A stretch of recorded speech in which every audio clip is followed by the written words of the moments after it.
हाल बाद आरबीआई द्वारा press conference करवामां आवेली छे।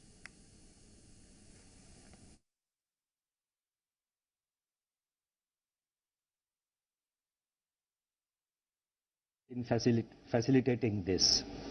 After extensive discussions, the MPC voted for a sizable reduction, mitigate the impact of COVID-19 while ensuring that inflation remains within the target. While there were some differences in the quantum of reduction, the MPC voted by a 4-2 majority, that is by a 4:2 majority, to reduce the policy repo rate by 75 basis points to 4.4%. I repeat, the rate cut decision is 75 basis points, and accordingly the repo rate stands reduced from 5.15% to 4.4%. Simultaneously, the fixed rate reverse repo rate, which sets the floor of the liquidity adjustment facility, that is the LAF corridor, was reduced by 90 basis points. I repeat, 90 basis points to 4%, thus creating an asymmetrical corridor. The purpose of this measure relating to reverse repo is to make it relatively unattractive for banks to passively deposit funds with the Reserve Bank and instead to use these funds for on-lending to the productive sectors of the economy. It may be recalled that during the month of March so far, the banks have been parking close to rupees 3 lakh crore on a daily average basis under the reverse repo, even as the growth of bank credit has been steadily slowing down. This decision and the advancement of the MPC has been warranted by the disruptive force of the coronavirus.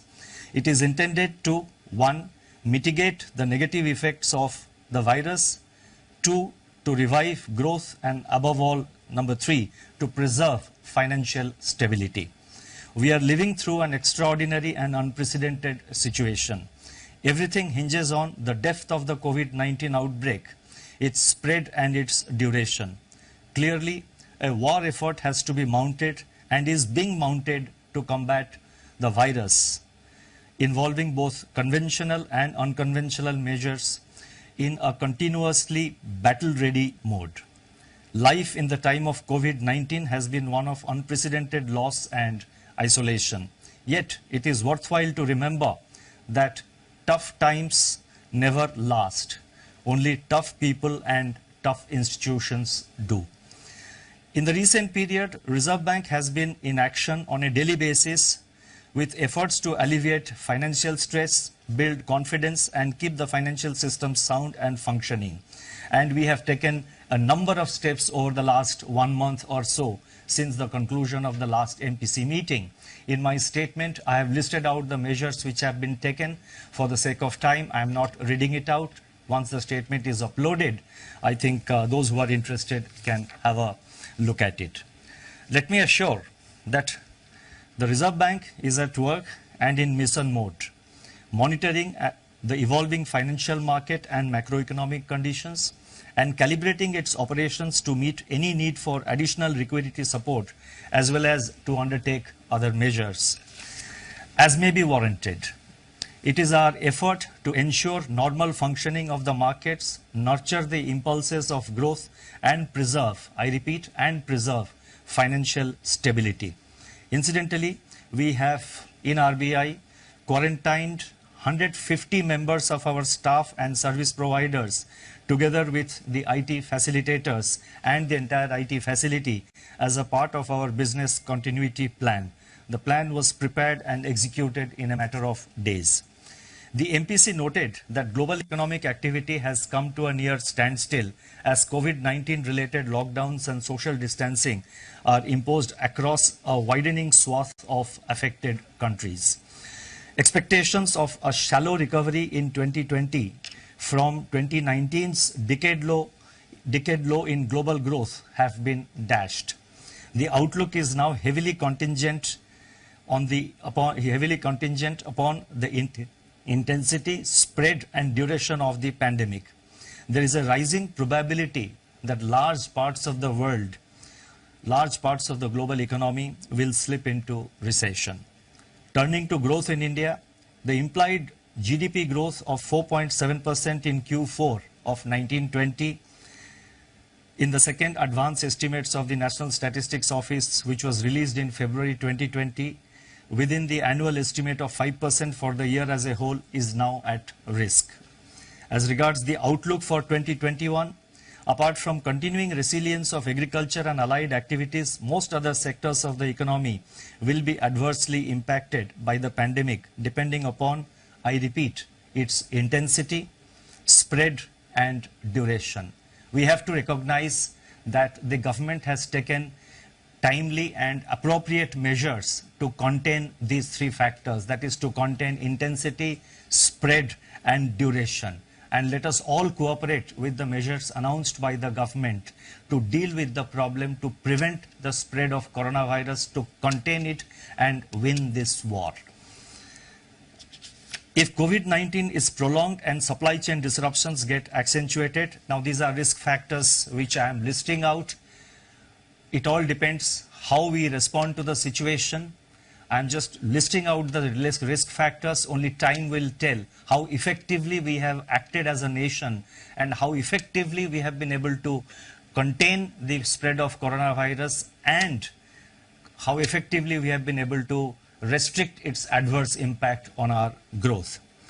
So if COVID-19 is prolonged and the supply chain disruptions get accentuated, the global slowdown could deepen with adverse implications for India. The slump in international crude prices could, however, provide some relief in the form of terms of trade gains. Downside risks to growth arise from the spread of COVID-19 and prolonged lockdowns. Upside growth impulses are expected to emanate from monetary, fiscal, and other policy measures and the early containment of COVID-19.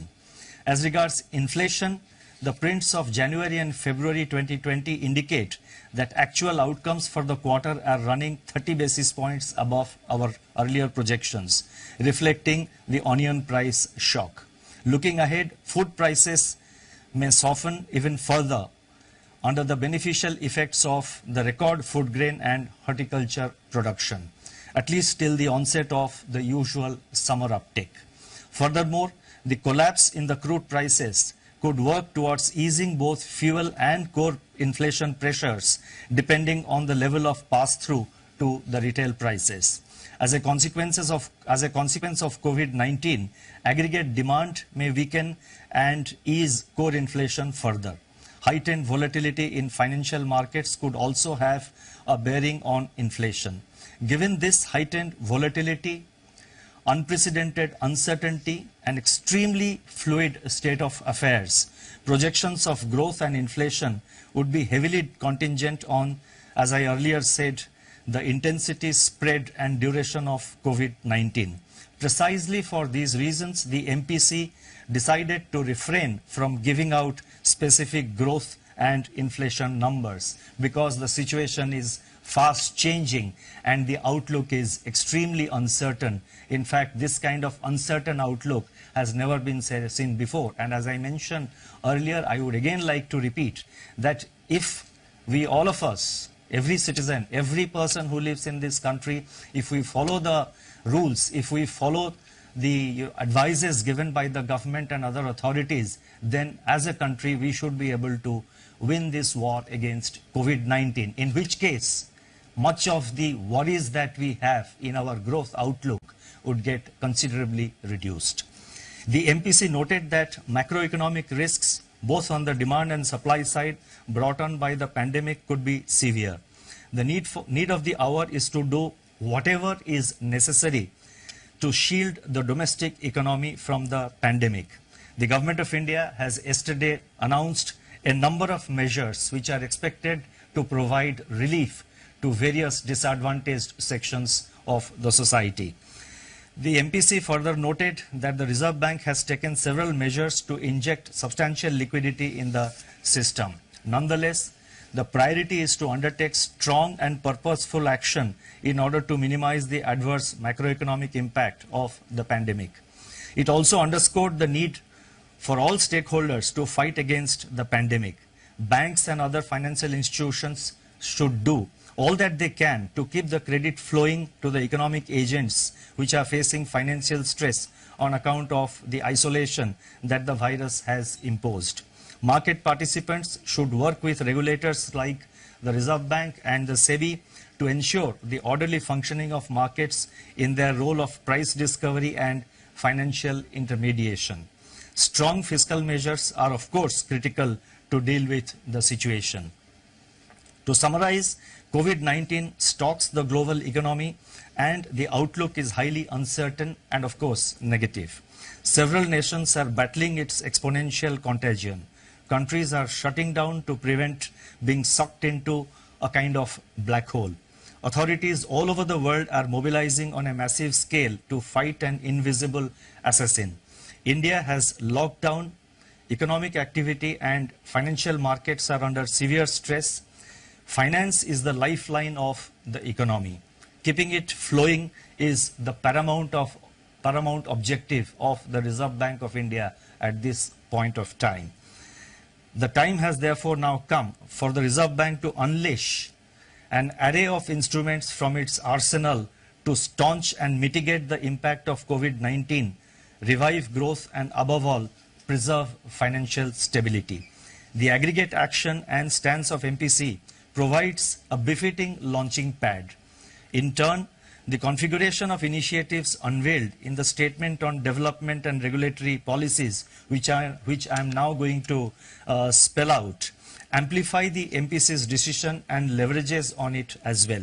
Accordingly, it is appropriate that the MPC's decision and the other actions which I am now going to elaborate upon should be regarded as a comprehensive package with force multipliers.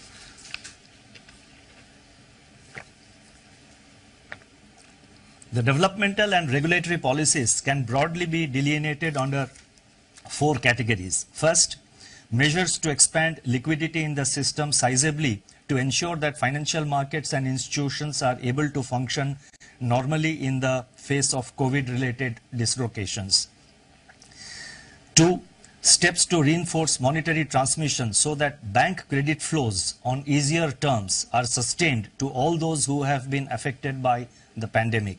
3, efforts to ease financial stress caused by COVID-19 disruptions by relaxing repayment pressures and improving access to working capital. And 4, endeavor to improve the functioning of markets in view of the high volatility experienced with the onset and spread of the pandemic.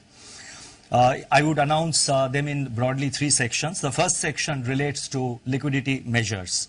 A multi-pronged approach comprising both targeted and system-wide liquidity provision has been adopted to ensure that COVID-related liquidity constraints are eased. The first announcement relates to targeted long-term repo operations, TLTRO.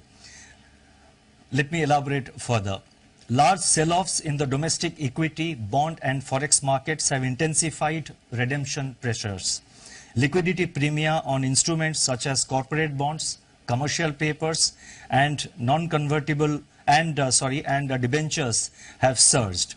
Financial conditions for these instruments, which are used inter alia to access working capital in the face of the slowdown in bank credit, have also tightened. To mitigate the adverse effects on the economic activity leading to pressures on cash flows across sectors, the Reserve Bank will conduct auctions of targeted long-term repos of up to 3-year tenor of appropriate sizes for a total amount up to rupees 1 lakh crore at a floating rate linked to policy repo rate.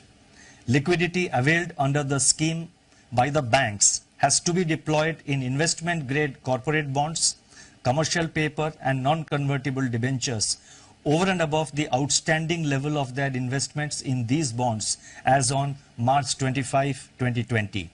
Eligible instruments comprise both primary market issuance as well as secondary market purchases, including from mutual funds and non-banking finance companies. Investments made by the banks under this facility will be classified as held to maturity (HTM), even in excess of 25% of the total investment permitted to be included in HTM portfolio. Exposures under this facility will also not be reckoned under the large exposure framework. The first auction of rupees 25,000 crores under this arrangement will be conducted later today. The relevant notification in this regard is being issued separately. The second announcement under the liquidity measures includes cash reserve ratio, CRR. It is observed that despite ample liquidity in the system, its distribution is highly asymmetrical across the financial system and starkly so within the banking system. To help banks tide over the disruption caused by COVID-19, it has been decided to reduce the cash reserve ratio, CRR, of all banks by 100 basis points to 3% of net demand and time liabilities, that is NDTL, with effect from the reporting fortnight